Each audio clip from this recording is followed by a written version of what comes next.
தேனி மாவட்டம் ஆண்டிப்பட்டியில் சுமார் 2 மணி நேரத்திற்கும் மேலாக கனமழை பெய்து வருகிறது. அந்த காட்சிகளை பார்க்கலாம்.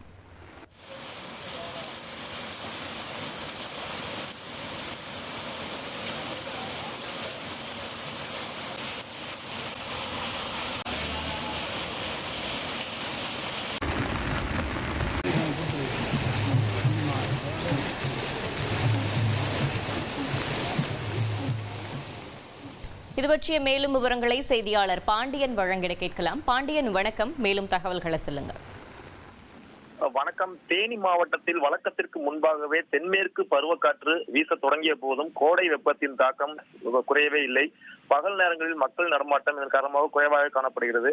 இந்த சூழ்நிலையில் வைகை ஆற்றின் நீர்பிடிப்பு பகுதிகளான வருசநாடு, சிங்கராஜபுரம், முருக்கோடை, தும்மக்குண்டு, வாலிப்பாறை உள்ளிட்ட சுற்றுவட்டார மலை கிராம பகுதிகளில் பலத்த காற்றுடன் கூடிய இடி மின்னலுடன் கூடிய கனமழை பெய்து வருகிறது. சுமார் 2 மணி நேரத்திற்கும் மேலாக மழை வெளுத்து வாங்கியதால் மழைநீர் சாலைகளில் ஆறு போல பெருக்கெடுத்து ஓடுகிறது. இதன் காரணமாக வாகன ஓட்டிகள் சிரமத்திற்கு ஆளாகி வருகின்றனர். அதே நேரத்தில் 2 மணி நேரத்திற்கும் மேலாக பெய்த மழையால் விவசாயிகள் மகிழ்ச்சி அடைந்துள்ளனர். கனமழையால் வருசநாடு சுற்றுவட்டார பகுதிகளில் வெப்பம் தணிந்து குளிர்ச்சியான சூழ்நிலை உருவாக்கியுள்ளது. இப்பகுதிகளில் குளிர்ந்த காற்று வீசியதால் வெப்பத்தில் தவித்து வந்த மக்கள் பெரும் மகிழ்ச்சி அடைந்துள்ளனர். இந்த மழையின் காரணமாக வறண்டு காணப்படும் வைகை ஆற்றில் நீர்வரத்து தொடங்க வாய்ப்பு உருவாகியுள்ளதால் பொதுமக்களும் விவசாயிகளும் மகிழ்ச்சி அடைந்துள்ளனர்.